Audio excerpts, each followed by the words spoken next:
Hello students, आज 12वीं class का पहला अध्याय पढ़ेंगे आवर्तबीजी पादपों में जनन। सबसे पहले तो आवर्तबीजी पादप क्या होते हैं ये पता होना चाहिए।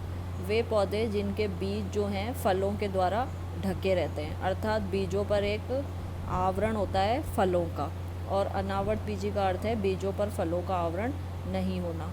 आवर्तबीजी को अंग्रेजी में एंजियोस्पर्म व अनावर्तबीजी को जिम्नोस्पर्म बोला जाता है। इन्हें अंग्रेजी में ही याद करें, और ये 11वीं का है, अपने आवर्तबीजी और अनावर्तबीजी का पूरा चैप्टर है। इसके बाद में अपन शुरू से पढ़ते हैं। आवर्तबीजी पादपों के जीवन चक्र में अस्पष्ट पीढ़ी एकांतरण पाया जाता है। पीढ़ी एकांतरण मोस्ट इम्पॉर्टेंट क्वेश्चन है 12वीं के लिए। पीढ़ी एकांतरण होता क्या है? पीढ़ियों का ऑल्टरनेट में आना। एक बार एक पीढ़ी द्विगुणित मतलब गुणसूत्रों के 2 सेट से बनेगी और बीजाणु से मतलब बीज से बनेगी, और दूसरी पीढ़ी जो है गुणसूत्रों के एक ही सेट से बनेगी और अगुणित होगी, जो पीढ़ी युग्मकों से बनेगी मतलब नर और मादा के जुड़ने से बनेगी। तो हर बार उस पौधे में एक पीढ़ी तो द्विगुणित आएगी बीजाणु वाली, और एक पीढ़ी अगुणित आएगी युग्मकों वाली। बीजाणु वाली पीढ़ी जो है वो बीजाणु वाली पीढ़ी जो है वो द्विगुणित होती है। गुणसूत्रों के 2 सेट होते हैं उसमें, वो विकसित होती है, दीर्घजीवी होती है, मूल स्तंभ व पत्तियों में विभाजित होती है। और अगुणित पीढ़ी जो है इसी द्विगुणित पीढ़ी पर विकसित होती है और अल्पजीवी होती है, माने ज़्यादा अच्छी नहीं होती है। तो पीढ़ी एकांतरण बहुत इम्पॉर्टेंट है। आवर्तबीजी पादपों में अस्पष्ट मतलब अच्छा पीढ़ी एकांतरण नहीं पाया जाता है, लेकिन ये क्वेश्चन बोर्ड में आता है। अब आवर्तबीजी में जनन के बारे में पढ़ेंगे। अलैंगिक जनन और लैंगिक जनन 2 तरीके का जनन होता है। अलैंगिक जनन वो जनन होता है जिनमें अर्धसूत्री विभाजन व युग्मकों का संलयन नहीं पाया जाता है। युग्मकों मतलब नर और मादा आपस में जुड़ते नहीं हैं, बिना अर्धसूत्री विभाजन के और बिना युग्मकों के जुड़े ही जो जनन होता है उसको अलैंगिक जनन कहते हैं। इसमें उत्पन्न संतति जो होती है आनुवंशिक रूप से भी और दिखने में भी माता पिता के समान होती है, माने कोई विभिन्नता आने का कोई चांस ही नहीं है, क्योंकि विभिन्नता आएगी भी कैसे? अर्धसूत्री विभाजन हो नहीं रहा, युग्मक जनन हो नहीं रहा, युग्मक मिल नहीं रहे, तो इसमें विभिन्नताएं नहीं आती। ये अलैंगिक जनन अच्छा जनन नहीं है। अलैंगिक जनन जो है वो विकसित जनन नहीं है। और दूसरा है लैंगिक जनन जो विकसित है, इसमें युग्मकों का आपस में संलयन भी होता है, अर्धसूत्री विभाजन भी होता है। पहले अलैंगिक जनन के बारे में पढ़ेंगे। पहला उसका जो प्रकार है वो अनिषेक बीजता है। 1 नंबर का क्वेश्चन आता है अनिषेक बीजता पर अलैंगिक जनन का। इसमें जो संतति है वो बनती तो बीजों के द्वारा ही है, लेकिन अर्धसूत्री विभाजन व युग्मक संलयन नहीं होता, जो कि अलैंगिक जनन की पहली विशेषता है। नई संतति बीजों के द्वारा बनेगी, लेकिन युग्मक संलयन और अर्धसूत्री विभाजन नहीं होगा। तो अलैंगिक जनन का पहला जो अनिषेक बीजता है वो इम्पॉर्टेंट है। दूसरा जो है कायिक जनन, जनन के अलावा शरीर के किसी भी अंग से नई पीढ़ी के बनने को कायिक जनन कहते हैं। कायिक अंग जो होते हैं जड़, तना, पत्तियां, ये सब कायिक अंग हैं। जनन के अलावा वाले अंग जो हैं वो, उनसे अगर जनन हो रहा है तो ये कायिक जनन होता है। कायिक जनन वापस 2 प्रकार का है, प्राकृतिक कायिक प्रवर्धन व कृत्रिम कायिक प्रवर्धन। प्राकृतिक कायिक प्रवर्धन जो है वो फिर से 4 प्रकार का है, तनों द्वारा, जड़ द्वारा, पत्तियों द्वारा और जनन अंगों के द्वारा। तो तनों द्वारा जो पहला कायिक प्रवर्धन होगा उसमें आपने 11वीं में सब पढ़ रखा है, प्रकंद, कंद, शल्ककंद, घनकंद, भूस्तारी, ऊपरी भूस्तारी, अंत्य भूस्तारी, ये सारे तरीके जो हैं कायिक जनन के हैं, जो केवल तने के द्वारा होता है, माने तना ही अपने जैसे और संतति पैदा कर सकता है। इसमें कोई युग्मक संलयन नहीं हो रहा, कोई अर्धसूत्री विभाजन नहीं हो रहा। प्रकंद का जो उदाहरण है वो है अदरक, कंद का उदाहरण है जो है आलू, ये अपने जैसी ही संतति उत्पन्न करना जानते हैं। अब दूसरा है कि जड़ों के द्वारा कायिक प्रवर्धन। इसमें जड़ों के द्वारा, जड़ें जो हैं काष्ठीय मतलब काष्ठ वाली, जो लकड़ी वाले जो भी पेड़ हैं जैसे नीम हो गया, उन पौधों में कंदीय मूल, कंद मतलब ट्यूब जैसे मोटे मोटे ट्यूबरकुलस, ट्यूब की तरह जो मूल होते हैं वो अपस्थानिक कलिकाओं का जन्म देते हैं। मतलब जड़ जो है वो ट्यूब के जैसे मोटी हो जाती है और अपस्थानिक कलिकाओं को, मूसला मूल और अपस्थानिक मूल में अंतर आप 11वीं किताब में देख सकते हैं। मूसला मूल और अपस्थानिक मूल में अंतर आपको याद होना चाहिए, मैं बताऊंगी नहीं, आप खुद देखिए उसमें, ताकि आप 11वीं की किताब को फिर से खोलेंगे। तो पूरा पौधा बना देती हैं वो जड़ जो है, ट्यूब जैसी मोटी मोटी जो जड़ें होती हैं वो अपने अंदर ही पूरा पौधा बना देती हैं। कोई युग्मक संलयन नहीं हो रहा, कोई अर्धसूत्री विभाजन नहीं हो रहा। एग्जाम्पल इसमें शक्करकंद है। शक्करकंद इम्पॉर्टेंट है, ट्यूब के जैसे मोटा होता है और अपने जैसी ही संतान उत्पन्न करने की क्षमता रखता है। तीसरा है इसमें पत्तियों के द्वारा। पत्तियों में पर्ण व्रंत, पर्ण शिरा, ये सब आपको 11वीं में पढ़ाए हुए हैं। किताब खोलो, उनमें देखो पर्ण व्रंत क्या होता है, पर्ण की शिराएं क्या होती हैं। और चित्र जो किताब में दिया हुआ है ये वाला ग्रीन कलर वाला, इसमें देखो पत्तियों के ऊपर ही कलिकाएं बन रही हैं। ये जो कलिकाएं हैं ये आगे चल के नया पादप बनाती हैं मात्र पादप से। मतलब इस पत्ती से ये कलिकाएं जब अच्छी बड़ी हो जाती हैं तो अलग हो जाती हैं और अलग होने के बाद में पूरा का पूरा पौधा बनाती हैं। तो इस तरीके से पत्तियों द्वारा कायिक प्रवर्धन ऐसे होता है। चौथा है जननांगों द्वारा कायिक प्रवर्धन। कुछ पादपों में कलिकाओं के स्थान पर बहुकोशिक पत्र प्रकालिका बन जाती है। पत्र प्रकालिका इम्पॉर्टेंट है, 1 नंबर पे पूछते हैं। जैसे कि कोई फूल अगर खिलता है तो सबसे पहले उसमें कलिका आती है। कलिका जो है शुरू में एक कोशिक होती है और वो ही आगे चल के दूसरा फूल बनाती है। लेकिन इस वाले जनन अंगों में, कायिक में, जननांगों में, कायिक मतलब जनन के जो अंग हैं उसमें फूल की जगह पर पत्र प्रकालिका बनती है। पत्र प्रकालिका मतलब ऐसा ट्यूब बनना।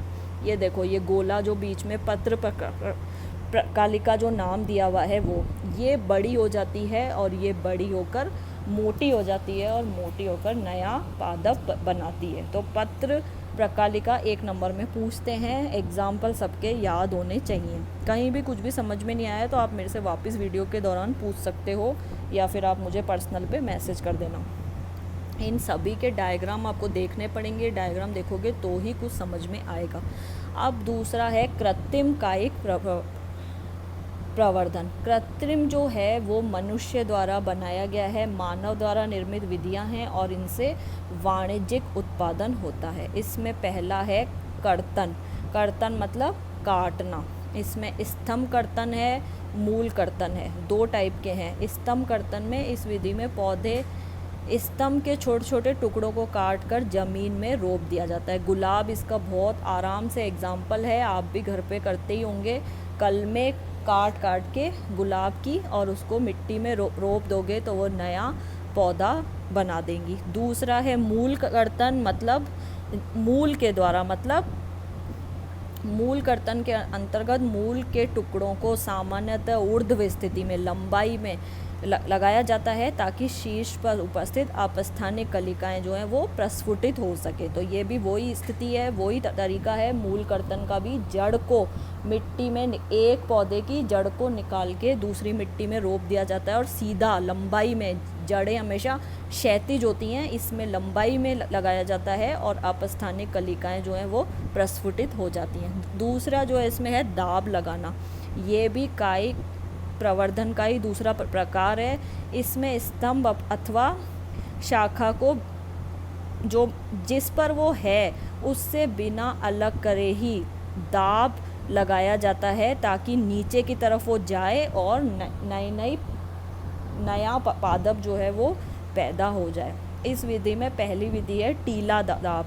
इस विधि में तने की झुकी हुई शाखा को, जो भी तने की ऐसी शाखा जो ज़मीन की तरफ जा रही है उसको ही और ज़्यादा ज़मीन की तरफ दबाया जाता है। और ये ध्यान दिया जाता है एक या एक से अधिक पर्व संधियाँ 11वीं में आपको टीचर ने बताया होगा। पर्व संधियाँ जो हैं वो 2 पर्व के बीच में होती हैं। सबसे अच्छा उदाहरण पर्व संधि का गन्ना है। गन्ने में पर्व संधि बहुत आसानी से दिखती है 2 पर्व के बीच में। तो जब उस तने की किसी भी शाखा को ज़मीन में दबाया जाता है तो ऐसे दबाते हैं कि पर्व संधियाँ 2 तो कम से कम ज़मीन में चली ही जाएं और शाखा का शीर्ष भाग जिस पर पत्तियाँ लगी हुई हों वो ज़मीन के ऊपर हों। मतलब पर्व संधियाँ अंदर जाएं और ज़मीन के ऊपर पत्तियाँ हों। तो इस तरीके से पर्व संधियों से अपस्थानिक जड़ें जो है वो आने लग जाती हैं और समय के अनुसार मात्र पादप से काट कर उसको पूरे मिट्टी सहित उसको लेकर दूसरी तरफ डाल दिया जाता है, जिससे कि नया पौधा उत्पन्न हो जाता है। तीसरा है वायुदाब या फिर वायुदाब लगाना। इस विधि का प्रयोग वृक्षों में किया जाता है जिनकी शाखाएं जो हैं अत्यंत मोटी होती हैं। इस विधि में शाखा के सामान्य मोटे स्वस्थ भाग पर चारों ओर बाहरी परत या छाल को वलय के रूप में हटा लिया जाता है। छाल रहित भाग को गीली मिट्टी या गीली रुई से ढक दिया जाता है जो इस भाग को गीला रखता है। इस भाग को एक एक बूंद पानी दिया जाता है। 4 से 8 सप्ताह बाद इस पर जड़ें दिखाई देने लगती हैं। जड़ युक्त भाग को मुख्य पौधे से अलग कर लिया जाता है। मोटे वृक्षों पे छाल हटा दी जाती है और उस एरिया को एकदम गीला रखा जाता है और गीले रखने पर पानी दिया जाता है और वो जब वहाँ से जब प्ररो निकलना शुरू हो जाते हैं तो उस पूरे को निकाल के नई मिट्टी में रोप दिया जाता है। ज़्यादा इम्पॉर्टेंट नहीं है ये सब विधियाँ, इससे पहले वाला सब इम्पॉर्टेंट था। रोपण, इस विधि में 2 अलग अलग पौधों के हिस्सों को इस प्रकार से जोड़ते हैं कि वे संयुक्त होकर एक नए पौधे के रूप में वृद्धि करें। इसमें जो है जैसे गुलाब के 2 कलर को लेते हैं, सफ़ेद और काले को ले लिया या सफ़ेद और पीले को ले लिया, दोनों की एक एक टहनी को लेते हैं और उन दोनों को छील लिया जाता है और दोनों को आपस में जोड़ दिया जाता है। वहाँ पे कोई भी ऐसा धागा या फिर टेप वगैरह लगा के उसको मिट्टी में डाल देते हैं।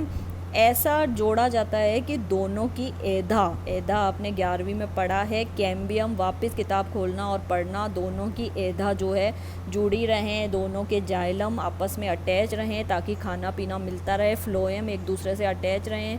इस तरीके से जोड़ दिया जाता है और फिर जब वो अच्छे से अटैच हो जाते हैं 2-4 दिन में तो वो टेप वगैरह को हटा दिया जाता है। इससे अमरूद, नींबू वगैरह की नई प्रजातियाँ अपने को मिली हैं। रोपण की कई विधियां हैं। पहली है जीवारोपण।